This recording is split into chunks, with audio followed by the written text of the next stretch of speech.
Les Exceptionnels, c'est le podcast qui met en lumière des parcours de femmes qui pourraient être le vôtre. Des femmes qui ont osé se lancer dans des métiers qu'on ne disait pas pour elles. Le podcast Les Exceptionnels a été réalisé par l'incubateur Les Premières Sud, à l'initiative de la région Sud et en partenariat avec Engie. Être entrepreneur féminin, c'est pas féminin à l'important, c'est vraiment être entrepreneur qui est important. Surtout prendre conscience que son plus gros frein, c'est soi. Le propre de l'entrepreneur, c'est d'être capable de rester vraiment focus sur son cap. Ce serait de dépasser ses croyances limitantes.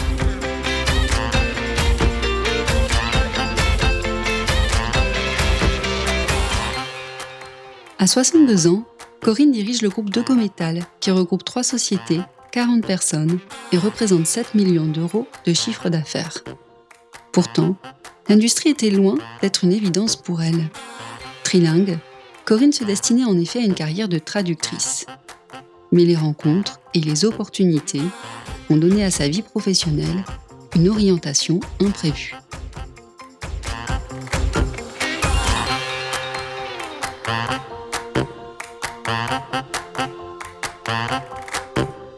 Donc dans Les Exceptionnels, nous recevons aujourd'hui Corinne Joux, qui est PDG du groupe Degometal. Bonjour Corinne. Bonjour Fleur.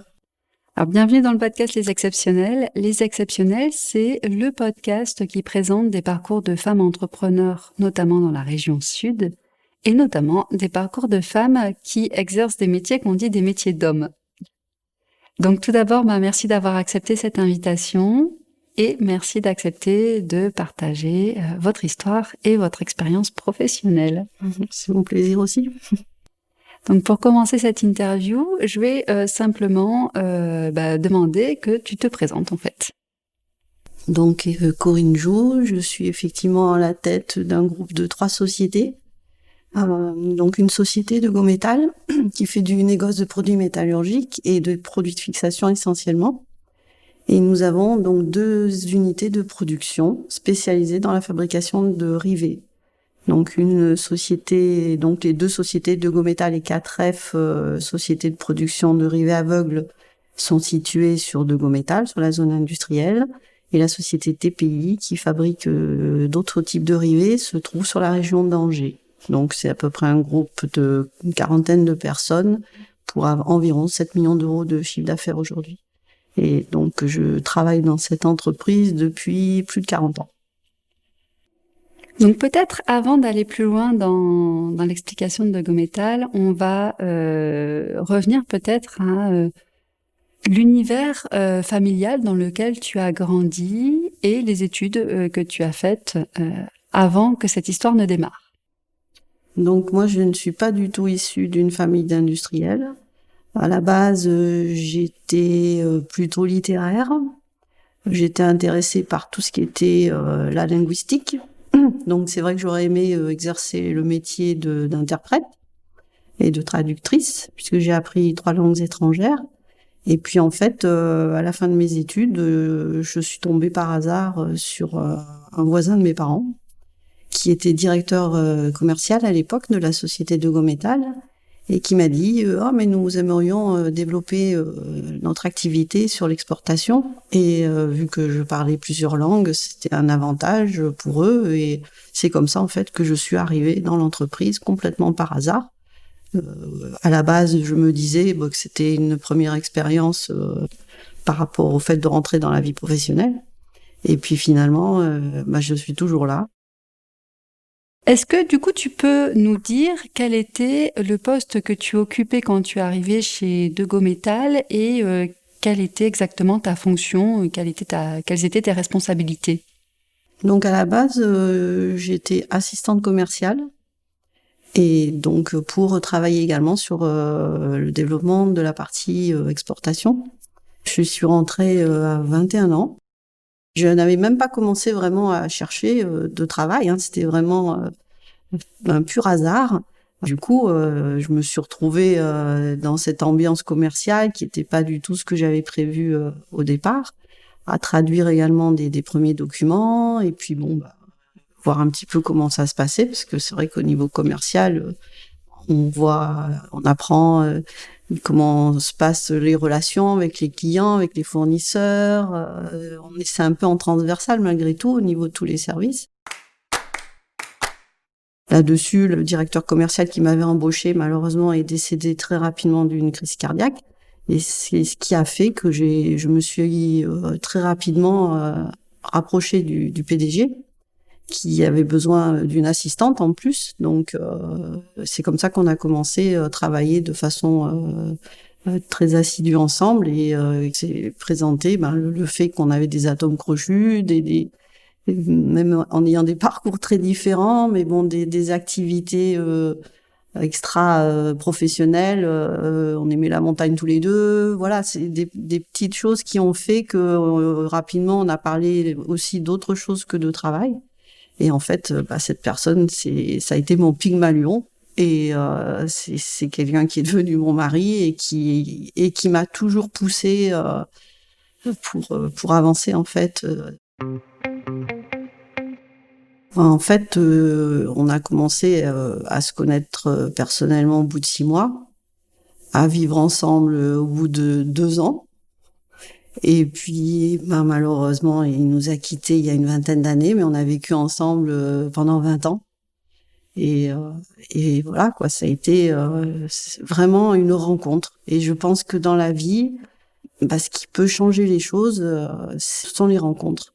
Et je pense que c'est aussi un élément important dans les carrières, de pouvoir avoir la chance de tomber sur des gens aussi qui croient en vous et puis qui vous poussent et qui vous amènent au-delà de ce que vous pensiez être capable de faire.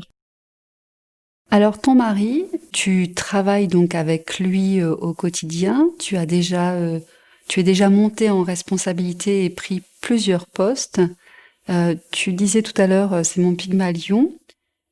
En quoi il a été une personne déterminante dans ta carrière ? Déterminante parce que en fait, lui croyait en moi plus que moi-même, je pense, parce qu'il a dû détecter des capacités que je ne soupçonnais pas. C'est vrai que sur un plan scolaire, je n'étais pas une matheuse, donc forcément, j'avais un champ assez réduit au niveau des études. Et c'est pour ça que j'étais partie sur un côté plutôt littéraire. Mais en fait, avec l'expérience, je m'aperçois que bon, certes, on a des prédispositions, mais que finalement, la capacité d'adaptation dans la vie est primordiale. Et que en fait, il faut ne pas avoir peur d'affronter des domaines qu'on ne connaît pas ou qu'on ne maîtrise pas. Donc moi, en fait, j'ai commencé sur le terrain et la partie théorique, je l'ai fait dans un deuxième temps, finalement.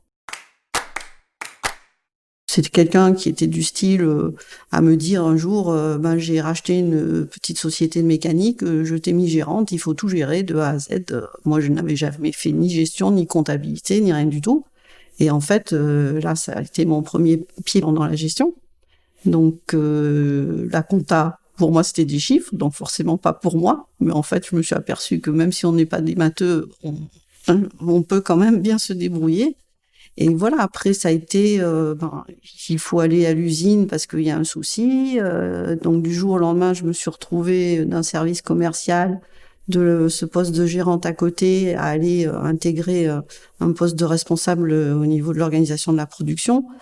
Et tout a été comme ça à chaque fois. Et il me poussait et puis m'amenait là où je ne pensais pas aller. C'est vrai qu'à la base, je pense être quelqu'un qui a une capacité de travail assez importante. Donc ça joue beaucoup parce qu'il faut pas regarder son temps, il faut pas avoir peur de relever les manches. Voilà, je suis quelqu'un de terrain, toujours aujourd'hui aussi. Donc ça, c'est important. J'aime bien appréhender les choses. Donc du coup, il y a beaucoup de choses que je suis capable de faire. C'est certes, je n'ai pas les compétences techniques pour aller dans des ateliers, mais par contre, effectivement, j'ai touché un peu à tous les services de l'entreprise. Et c'est vrai que dans le relationnel, après avec les salariés, c'est important parce que finalement, je sais de quoi je parle. Je sais ce que je peux attendre des gens aussi. Et c'est vrai que j'essaie d'encourager, là où je vois qu'il y a des compétences, de pousser aussi les gens à aller plus loin ou à bouger. Une question, c'est que tu parles voilà, des chiffres qui ne sont pas forcément ta tasse de thé, ou en tout cas tes prédispositions naturelles. Au-delà du fait de relever les manches et de travailler, comment tu t'es formé tout simplement, ou comment comment tu as été accompagné peut-être aussi pendant cette période pour acquérir les compétences et les connaissances dans des domaines qui t'étaient inconnus? Donc, il y a eu à la fois une démarche personnelle, parce que je suis assez autodidacte finalement, et à la fois à travers de la formation continue, des séminaires, de rencontrer d'autres personnes à l'occasion de ces séminaires, donc de voir également d'autres expériences, d'écouter d'autres gens. Je pense que voilà, c'est quelque chose qui est multiple. La formation, elle ne doit pas être que descendante. Il faut aussi nous faire la démarche d'aller chercher l'info, d'aller chercher ce qui nous manque, voilà, de regarder ce qui se passe, comment les gens travaillent. C'est l'école de la vie finalement. Alors, j'aimerais qu'on revienne un petit peu à cette période où tu arrives dans l'entreprise, tu rencontres ton mari. Comment s'organise la famille? Il me semble que tu as un fils à un moment. Comment ça se gère, par exemple? Tu évoquais tout à l'heure le fait d'avoir été mise en gestion d'une société, le fait d'être à la fois maman et le fait d'avoir des responsabilités grandissantes au sein du groupe des Gometal. Alors c'est vrai que j'ai quand même une grande chance, c'est d'avoir des parents très disponibles qui habitaient près de chez moi et qui m'ont beaucoup aidé à ce niveau-là. Il faut reconnaître que ça facilite les choses parce que bon, on n'en a pas parlé, mais c'est vrai que c'est un parcours professionnel aussi avec beaucoup de déplacements à l'étranger. C'est vrai que ça veut dire des absences de plusieurs jours, voire des semaines. Et c'est vrai que partir en sachant que vous avez votre enfant qui est avec vos parents, c'est quand même une sécurité et c'est vrai que c'est important de pouvoir compter sur des proches comme ça. Donc je pense que ça a été aussi très très important. À partir du moment où vous savez que vous avez cette facilité, cette disponibilité, c'est vrai que du coup vous avez une part de moi-même en l'occurrence qui fait que je pouvais vraiment me consacrer à part entière à mon travail. Mais à côté de ça, c'est vrai que j'ai toujours évité, dans la mesure du possible, de travailler le week-end. Mon mari, quand il était là, c'était possible à ce moment-là, me forcer à prendre des vacances quand même, quand il y avait les vacances scolaires, de partir une semaine avec mon fils. Donc c'est vrai qu'on a toujours essayé quand même de concilier vie professionnelle et vie privée. Bon, ça a été un petit peu plus compliqué, bien sûr, au décès de mon mari. Malheureusement, il a eu un accident. Derrière cet accident, il a eu un cancer qu'il a emporté en 2001. Et du jour au lendemain, il a fallu prendre des décisions seul parce que en fait, quand il était là, c'était lui qui était un peu décisionnaire, c'était le stratège, c'était lui qui régentait, qui prenait les décisions. Et c'est vrai que moi, ça m'allait bien. J'étais un peu la fourmi dans l'ombre. J'étais plus sur la partie organisationnelle. Je n'étais jamais mise en avant et ça m'allait très bien comme ça. Et en fait, de se retrouver du jour au lendemain seule, ça a été un peu compliqué quand même au début. Bon, déjà, le fait d'avoir travaillé ensemble a permis que je puisse continuer, parce que je pense qu'autrement, ça aurait été quand même difficile. Mais derrière, je m'étais dit, comment tu vas faire? Tu seras pas capable. Mais en fait, pris dans le mouvement, vous n'avez pas le temps de trop réfléchir et il faut y aller. Et je me suis dit, il faudra trouver une solution de cession. Et en attendant, il faut que je m'occupe du travail et de faire avancer et de continuer. Et je m'étais dit, je me donnais 5 ans, en fait, pour trouver d'autres solutions. Et donc, en 2001, tu reprends, en fait, quand même les rênes de l'entreprise, c'est bien ça? Alors, sur un plan juridique, mon mari m'avait déjà mis à la direction des entreprises, suite à ses problèmes de santé. Donc c'est là où je me suis aperçue après coup qu'il aurait pu trouver d'autres solutions. Et c'était encore une preuve de sa part, quelque part, de la confiance qu'il me témoignait, parce que ou la confiance qu'il avait en moi, puisqu'en fait, pour qu'il prenne cette décision et décide que ce soit moi qui devais juridiquement diriger les entreprises, c'est que il estimait que j'avais cette compétence aussi, dont je me rendais pas forcément compte. Et du coup, après son décès, bon, ça a été relativement facile au niveau de la mise en place juridique, puisqu'en fait, tout était déjà prêt en ce sens. C'était plus sur un plan psychologique de dire, bon, bah maintenant, je suis toute seule. Et d'expliquer également aux salariés, qui étaient quand même très proches de mon mari, et beaucoup d'estime pour lui aussi, je pense. Donc, c'est vrai que c'était de leur dire que j'allais pas être la copie conforme. Et que j'avais pas ces compétences, je n'avais pas ces qualités, et qu'il fallait qu'on travaille ensemble, mais ça allait être légèrement différent en fait.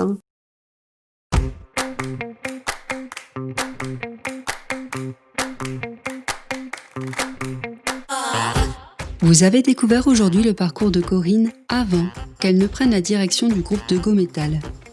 Développement international, gestion, administratif, commercial, achat. Corinne apprend et pratique quasiment tous les métiers de l'entreprise. C'est d'ailleurs ce qui fera sa force au moment où elle aura à reprendre seule les rênes du groupe industriel.